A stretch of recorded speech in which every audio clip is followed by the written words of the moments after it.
sefa na miliyan 5. Sefa na miliyan 5 kamar yadda kake gani.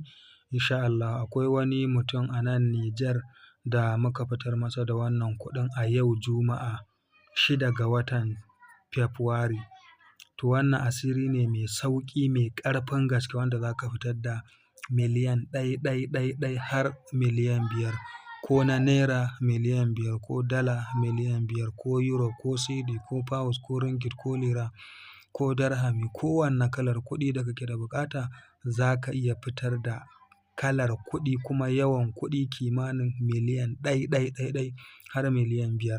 Kuma ta iya yiwuwa ka fi shekara 20 da haihuwa ko shekara 30 ko 40 baka taɓa mallakar miliyan 5 ɗin naka ba, ko kuma da ka mallake su sun ƙare. Kana so ka dawo gida, kana wata ƙasa ka zo gida kai azumi kai sallah gida, ko jarinka ya yi ƙasa ko basussuka sun ma yawa, ko kana so ka mallaki gida, mashin ko mota, gona ko filin nan na kusa da ku kana so ka saye shi, to duk uzurin da gare ka ga sirri cikin awa 2 zuwa 3 za ka fitar da waɗannan adadi na kuɗi miliyan 5. Assalamu alaikum warahmatullahi ta'ala barakatuhu al'ummar faɗin duniya, barkanmu da sake haɗuwa da ku a cikin wannan gida mai albarka na kuɗin jini gobe da nisa TV. To muna godiya ga masoya jama'ar mu al'ummar mu na faɗin duniya, musamman mutanen da suke kiran mu suna saka mu aika da masu kan bincike da tambayoyi da masu yi mana fatan alkhairi, musamman mutanen ƙasar mu Najeriya, mutanen Afirka da sauran al'ummar faɗin duniya gaba ɗaya. To muna godiya da ake bibiyar mu dare da rana a cikin wannan gida mai albarka. In yau ne farkon zuwan ka, kai mana subscribing ka danna mana alamar ƙararrawa ta yadda za ku dinga samun asiran mu da zarar mun ɗora.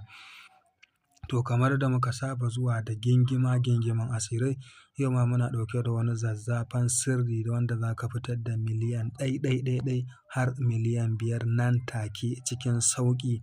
Kuma da kanka za ka yi wannan sirrin ma ba sai ka sa wani ba saboda sauƙin shi. Abin da ake da buƙata akwai turaren malakutul jinni, malakutul jinni modern ɗin Turkiyya. Akwai hoton dala a bayan kwalin. Za ka siyo wannan turaren guda ɗaya, sai ka samu kaucin mangwaro, sai ka daka ka tankaɗe, ka samu ƙatuwar ƙwarya ka zuba kaucin, ka juya wannan turaren, ka sa faifai ka rufe, sai ka dawo gefe daidai 12 na dare, sai ka rufe ɗakin dindim cikin duhu, sai ka fara lazumin ka na ajib ya malakutul jinni, ajib ya malakutul jinni, ajib ya malakutul jinni, ajib ya malakutul jinni. Za ka yi wannan lazumi ne ƙafa 100 da 20 da 4000 adadin mursalai.